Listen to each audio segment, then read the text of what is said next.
The wacky world of MultimediaJay.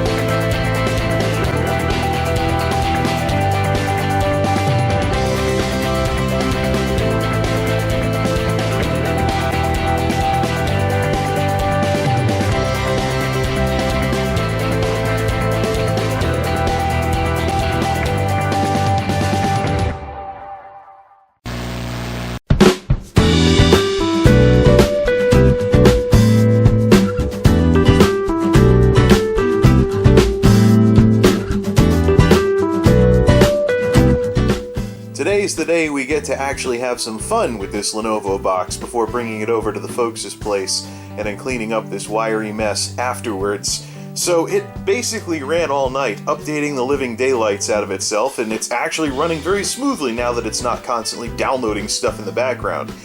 So we're going to run all the tests that we want to run on this thing. We're going to mess around with Steam, the whole 9 yards, then use the recovery utility to recover back to what we previously had and fun stuff like that. I think what that'll mean is this will go back to the way I just had it this morning before I started putting some programs on it to do some testing, and then we'll leave Dad with basically a 9-night installer for web browsers, things along those lines, the things he does. His 9-night installer is not going to be anywhere near as complicated as mine because he doesn't use anywhere near as many programs. But anyways, it's enough staring at this rat's nest. Let's kill the main light and let's bring down the house lights, because most of what we're going to be doing today is going to be on the screen. First order of business, core temp, and the layout is very similar to the sandy bridges and the ivy bridges that we have where I work. It doesn't actually show individual core frequencies, but just has one for all of them, and the thing kind of keeps a black box on how it manages its own power. But it seems like the minimum frequency is 800 megahertz when it's not really doing anything. There must be something mathematical about 800 megahertz if this and the Phenom 1090T both won't go below this frequency, no matter what you do in the power settings and things like that. But either way, this is not the most power efficient computer that I have, despite being a Core i3. It just won't go below 30 watts no matter what I do, whereas the turd Shiba idles around 10. So the laptops still have an edge on this as far as wattage is concerned. But there is, you can actually see what the CPU is using. 3 watts, 4 watts, ooh. Max temp, 100 degrees Celsius, it's sitting pretty at 23, but remember 24, whatever. Just remember, this place is biased towards being cold, so the folks' place, it would probably run closer to 30, I'm guessing. And the maximum when it was starting up was 46 to 47, so not bad for something with a stock cooler, but I'm sure that it's not overclockable. Who would want to overclock a Core i3 anyways? Plus Intel's been a little snotty with overclockers lately. But, well, another discussion entirely.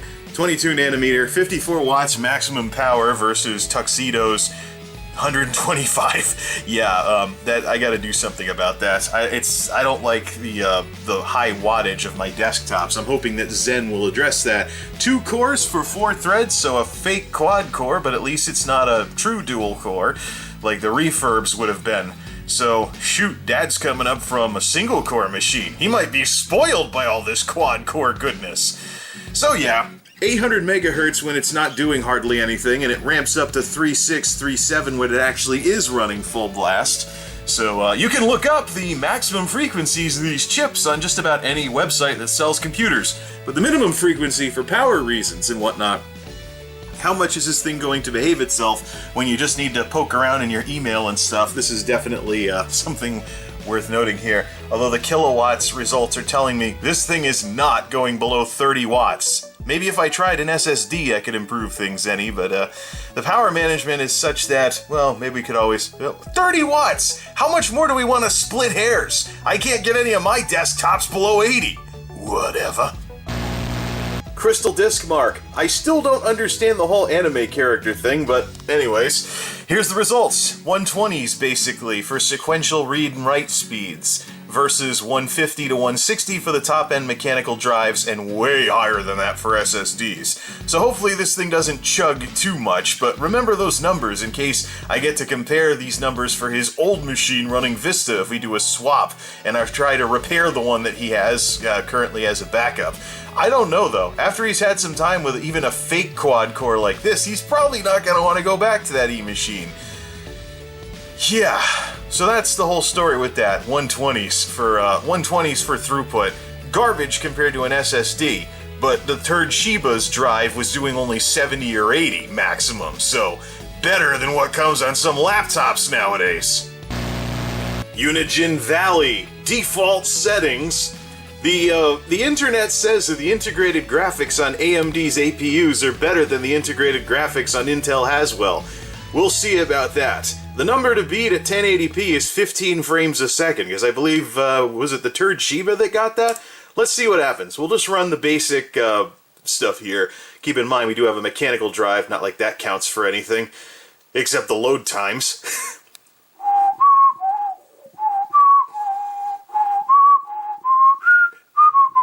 Whatever.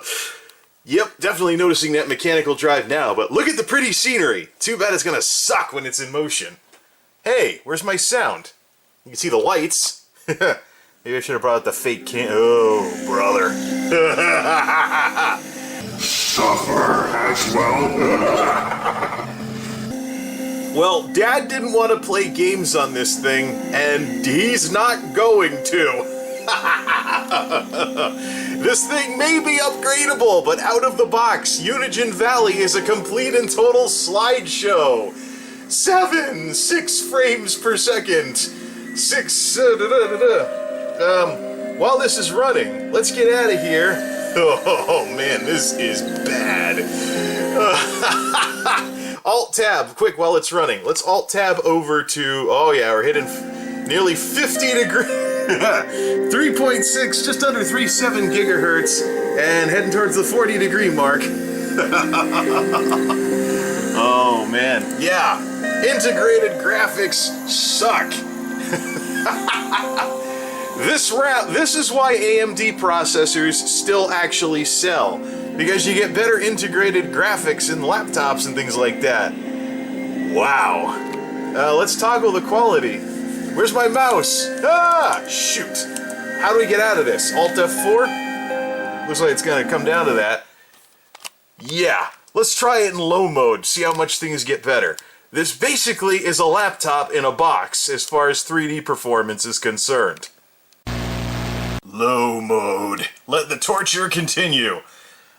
Still not choking as much as the Delosaurus did on Windows 10. Actually, the processor doesn't have the instruction sets to properly handle that. Low mode, Unigine Valley, is still a slideshow. 8, 9, 8, 9, 10. Ooh, what's the occasion? 10 frames a second.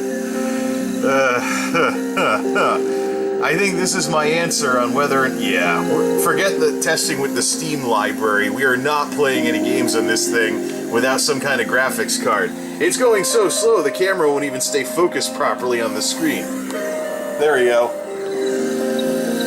Yeah, slideshow. Forget it. Low mode, 720p. Can this thing at least be a fake knockoff of the Xbox 360-ish? Look, oh, I can hear the speaker system popping.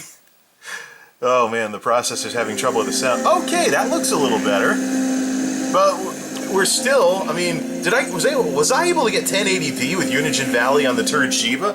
Alright, now we're up to 15 to 20 frames a second. Getting there. I still think there needs to be at least an entry-level video card in this thing for it to even be able to be an Xbox replacement. Maybe whatever today's equivalent of the 750 or that low-power GeForce is that's like barely big and yeah. Considering we only have 200 watts to play with in the power supply, maybe, and this thing's only using 30 right now. No, 30 when it's idle, but while we're doing something that's very intense like this, oh man, okay, a little bit of a slideshow there. 63 watts now. So now we're up around the 60 watt mark. Still a nice low-power system, but low power means crap. But yeah, under the right circumstances, you can get 30 FPS with... It's a 720-30 machine, maybe. This thing desperately needs a GPU. Let's go try putting the integrated graphics settings on performance mode and see if we can get this looking like a PlayStation 2, but at least at 30 frames a second. Stop torturing that Core i3! Performance mode activated. Yeah, like that's gonna do anything. Enough's enough. 720p, low mode, all the fancy crap turned off. Unigine Valley with the integrated graphics and performance mode. What can we squeeze out of this thing? Probably nothing, even baby HD. Oh yeah, it helps if we zoom it out all the way with that. I gotta do something about the lighting with those two bright lights. You can't see it with the human eye, but the camera picks it up just like that. Yeah. We're actually passing the 20 frame per second mark sometimes when there isn't a lot going on the screen. Yeah, no. This is not a gaming machine until we add even the most basic of a graphics processor to it. Sorry, Intel, your Haswell integrated graphics are worse than AMD's. The turd Shiba, hovering around the 10 watt mark, if that, when idle, with Unigine Valley, 720p low mode. What kind of numbers do we get? Yeah, I know, not exactly Colonel Mustard in the study with the lead pipe. However, we do get a significantly better load time since this thing does have an SSD in it. Oh, I can hear the fan. I hope the processor isn't going to slow down because of overheating. Yeah, we're in the same ballpark here on 720p low. 15 to 20. Yeah, see, on the screens where there isn't as much going on, we can crack the 20 FPS mark. But the key difference between this and that i3 is that whereas the i3 did this at 60 watts, this thing is at 23, 24. I think my next laptop is going to be after the AMD Zen APU comes out.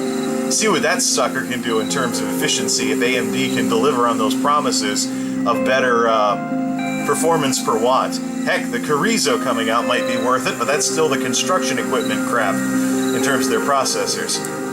So while all this is going on, what are we rocking for a temperature with core temp? Uh-oh. Okay. And? Oh, it's still going. Capping out around 1800 megahertz. Oh, that's a 2 gigahertz chip, darn it.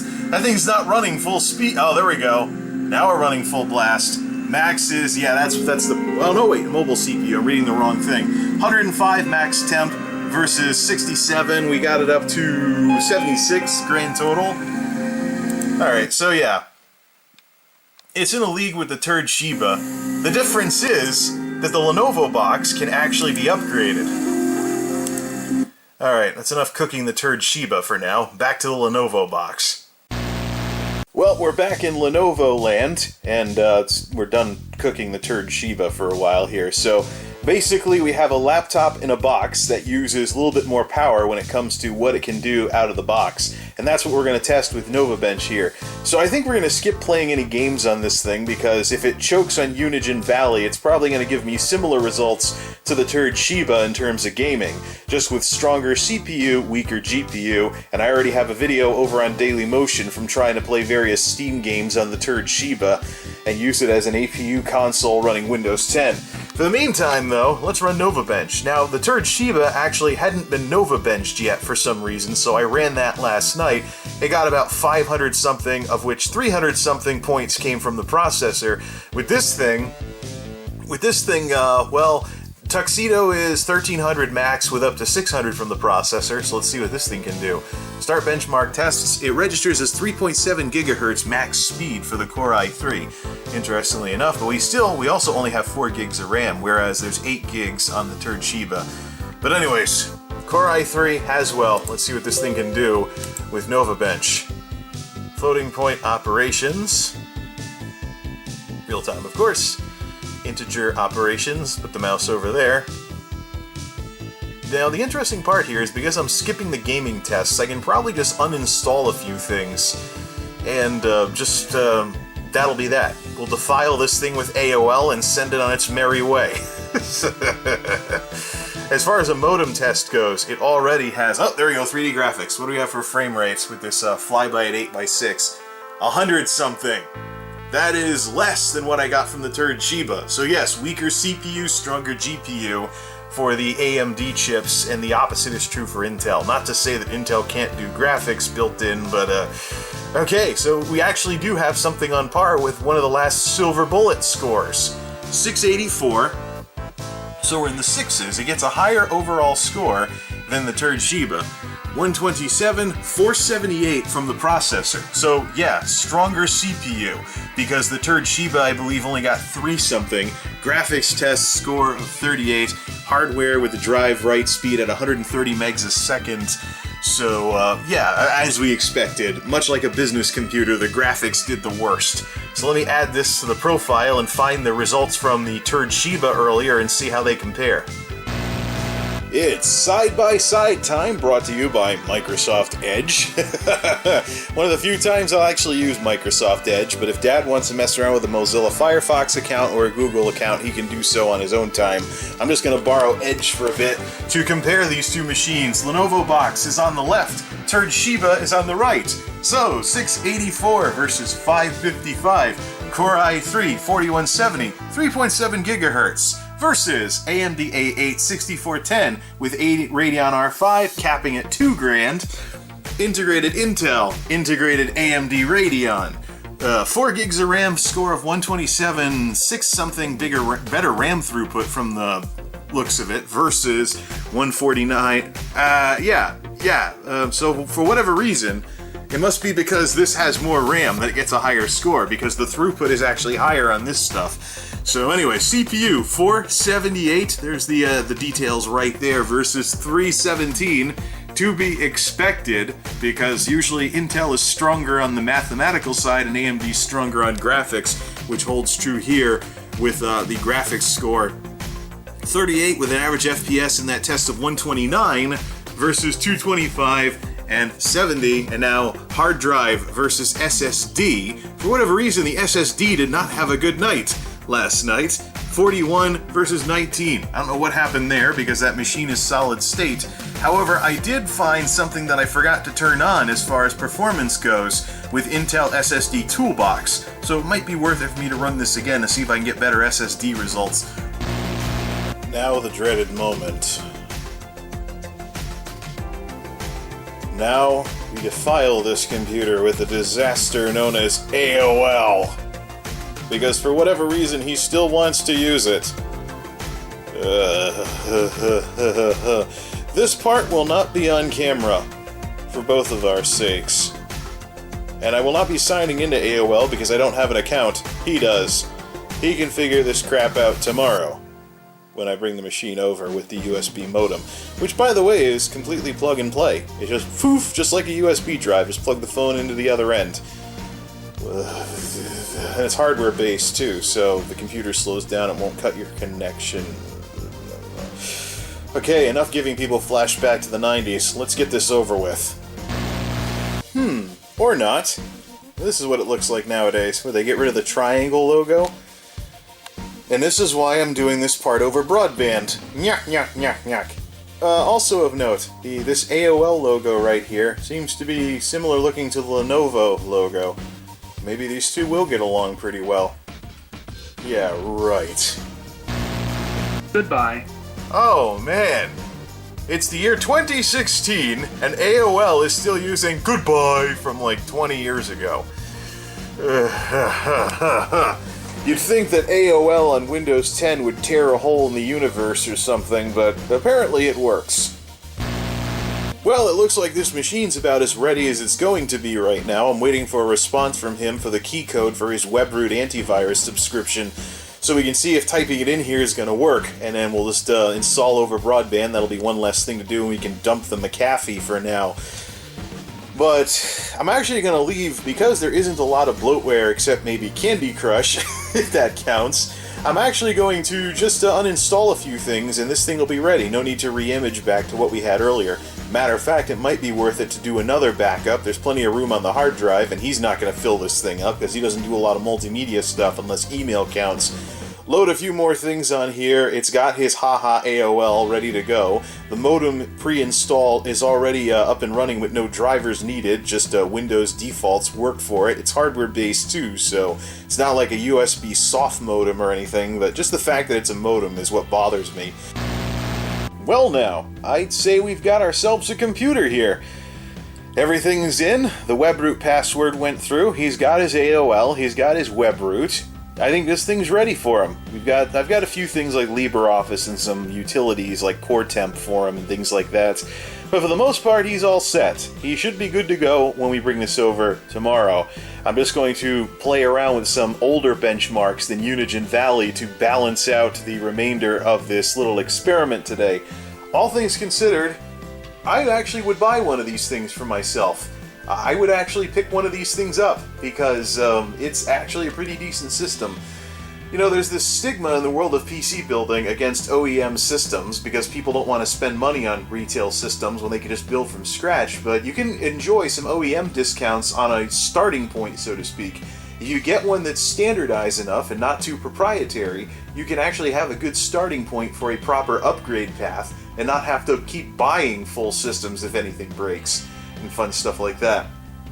I seriously wonder what this i3 would do if I paired it up with a graphics card and a more powerful power supply, because I think the i3 4130, didn't Alienware use that in one of their Steam boxes? Yeah, something to think about as we wrap things up here. So the balance of this little experiment today, before we pack everything back up to go over the folks' place tomorrow, is going to be older benchmarks, just to see if there's anything that runs. I'd like to at least leave my dad with Unigine Tropics in case he by chance wants to just take a look at it. Unigine Heaven DirectX 11 benchmark. A little bit of a rhyme going to it there, but anyways, default settings first. It's probably gonna choke, right? Wasn't Heaven older than Valley, like 2011 or so? It is DirectX 11, but let's see what we have here. Then we'll try 720p low mode after this chokes.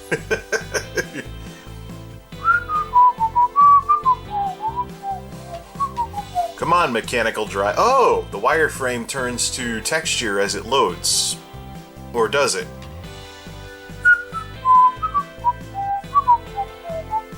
There we go. Another slideshow. Why am I not surprised? Yeah. Single digits. Well, it is a Core i3, so... Where's my mouse? Let's hit escape. Yep. Oh, okay, that's what brings it up. Quit. Alright, that was a waste of time. Next, 720p low mode. Yeah, right. This isn't gonna be any better. Plus, I gotta wonder if the HDMI is still doing 1080, but just scaling in order to keep it filling up the screen. We do have it, however, in just scan mode, so no more overscan. This looks a little bit better. This is actually making it to the 20 mark, which is pretty much where we got with Unigine Valley. It looks horrible, though. It looks like a PlayStation 2 if you tried to overclock it to do HD or something. Oh, there we go. Okay, now we're getting 20, 25, 26. Now we're getting better frame rates with that. 27, we're almost heading to 30. So if there's nothing on the screen, you can get 30 frames a second, if you're lucky. Handy that. Let's quit out of this, and let's just, does it have free? Oh, it does have free camera, so you can walk around in it kind of like with Unigine Valley. We'll do that on Tuxedo, though. Not bad. You can get into the 20s and have it look like a Nintendo 64 HD or something. There never was such thing as a Nintendo 64 HD. That's a joke. Get over it, people. Alright, let's go back to Unigine Tropics. Unigine Tropics, default settings. This is the one I'd like to keep on here if possible in case Dad wants to watch it for whatever reason. Doo-dee-doo-dee-doo. Copyright 2005-2010. And the wave fills in as it loads. Okay. We're starting out with double digits. Is the sound gonna go? Isn't there some kind of like jungle something or another track to this? Where's the sound? There we go. Huh, it's not playing the sound. Let's hit the button. That's weird because I distinctly remember this having some kind of... Well, it doesn't really matter anyways because, as you can see, we're getting a slideshow and the sound's not working. Handy that. Let's try low mode. I don't think I'm keeping any benchmarks on here. You can almost hit 20 frames a second if there isn't much going on, but the minute something goes on like that sunrise, you're back down around 10. So no, not gonna work in 1080 mode. 720p default settings. I got a feeling this is gonna run like crap too. It's not gonna work right until we go down to 720p low mode. Well, it seems to be loading faster anyways. Oh, handy how that works. Must add less textures to load. Starting at 21 FPS, but no sound again. Okay, so it is managing 20, so maybe 720p low mode will routinely break 30? Still though, it looks like a last-gen console gone wrong, and I'm getting some graphical... No, those aren't graphical artifacts. Those are supposed to be seagulls. But the resolution in the view is so horrible that it just... No. Can't handle Unigine Tropics. I think even the turd Shiba... Ooh, 30 frames a second, there we go. I think even the turd Shiba can handle Unigine Tropics in 720p. No, it's not handling it. 20, maybe. If there's nothing going on, you might start to approach 30 FPS. But no, it's absolute garbage. Forget it. 720p low mode, all the fancy crap turned off. PlayStation 2, here we come. I think Unigine... Oh, there we go. Now we're starting above 30 FPS. So 720p low mode, you can get 30 FPS out of things. Definitely last gen. Which makes me wonder if an inexpensive i3 system like this, with a proper graphics card, with a proper power supply and everything, could actually make for some kind of console-killing type machine. And what would the wattage be? This thing is in the mid-50s right now for wattage, so... But we are getting some frame rates around the 30 FPS mark and higher, but of course there's no eye candy turned on. And the sound still isn't working. Maybe it's the download? I don't know. I had to go third party for this because Unigine doesn't actually let you download this directly from their site anymore. But now I'm curious. If I had one of these, i3, you know, dual core but 4 threads, with a decent graphics card, what... This is a bad computer video waiting to happen because there's people that do this. They will take something like a horrible i3, give it a graphics card, cast their pearls before swine, and put it in SSD. And hey, wait a minute, has Greenham Gaming ever considered doing something like this? So basically, with Unigine Tropics, we had to go 720p low mode, no eye candy, in order for the frame rate to get up around 30. It looks horrible. This is an Xbox 360 gone wrong. Yeah. So I guess that's where we stand with Unigine Sanctuary then. Well, Sanctuary's from 2007. Will that work at default settings because of how old it is? Unigine Sanctuary, default settings, 1080p. Rock and roll, baby. I'll bet we can hit 60 FPS with low mode. We're going back to like 2007, I think, for the graphics on this. It's all blocks and walls and stuff, and that little wheel thing fills in. And we are starting around the 20 FPS mark with the altar and the Last Supper, and oh, never mind, we're already getting down to 15 or so. It's really starting to show that, yeah, 1080p is choking! Not even able to handle 20 on this. Oh, yeah, okay. Let's skip straight. Ooh, it does have newer... It has newer direct 3Ds available, but default settings... let's kill this thing. Let's just try it quickly in low mode and see what we get for results, and then I think I'm going to end up dropping all of these, just getting rid of all the benchmarks, because Dad's not into gaming. He's not going to sit around looking at this. He just wants to write up his email and then go watch TV or something. So, let's do this again. Unigine Sanctuary 720p low mode, just like we did with the other benchmarks, just for completeness' sake. And I'm obviously clicking the wrong spot here. Alright. Let's do this thing. It's pretty much a couple steps above Quake 3 Arena at this point. 28 FPS. Oh, of course, it is going to do 720-30 with abysmally low-mode graphics like this.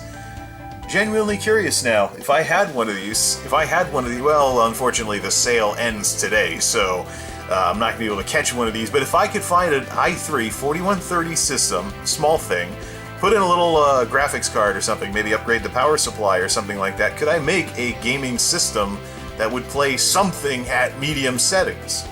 But the problem is no concentrated coolness. That would be the ultimate problem with the system. There'd be no concentrated coolness because Tuxedo already does all of this, with better results. Mouse pointer!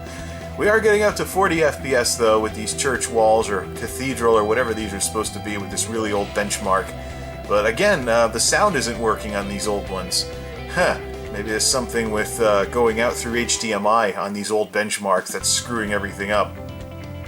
Anyways, that's enough playing around with this Lenovo for now. Let's get ready to shut everything down and pack everything up. Everything seems to be working. There's only one more thing to do. Once we get this down to where we want to be, run Glare utilities and whatnot, then we'll do one last backup of this and using the Lenovo backup program, and then get it ready to go to the folks' place tomorrow. And that's it. We're done. My only question, but this is unfortunately one that time's going to have to answer, is whether I should turn off hybrid boot on this machine. I was talking earlier about hybrid boot causing problems on Tuxedo because the sound card is from the Windows 7 era, so it predates some of this hybrid boot stuff. And I've traditionally had problems with sound when things come out of sleep or hibernation with 20 years of Windows, and it still can't do low power mode totally 100% bug free. I mean, I first ran into this with Windows 98 for crying out loud. But here's the thing. The turd Shiba was having a problem earlier where it literally would only initialize the video every other time you started it up. When you turned it off and back on again, literally one time you get nothing. Nothing out of the HDMI, nothing on the screen. But it would start everything up the next time you turn the laptop on and off. So, I'm just curious, turning off hybrid boot fixed the turd Shiba. So if I start hearing about strange bugs from Dad on this thing, then I probably should send in the steps for disabling hybrid boot to see if that fixes things.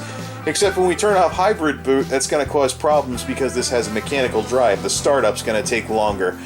So, we'll figure it out. I really do think, though, this is a very good candidate for an SSD, and I'm very, very curious what it'd be like to cast one's pearls before swine.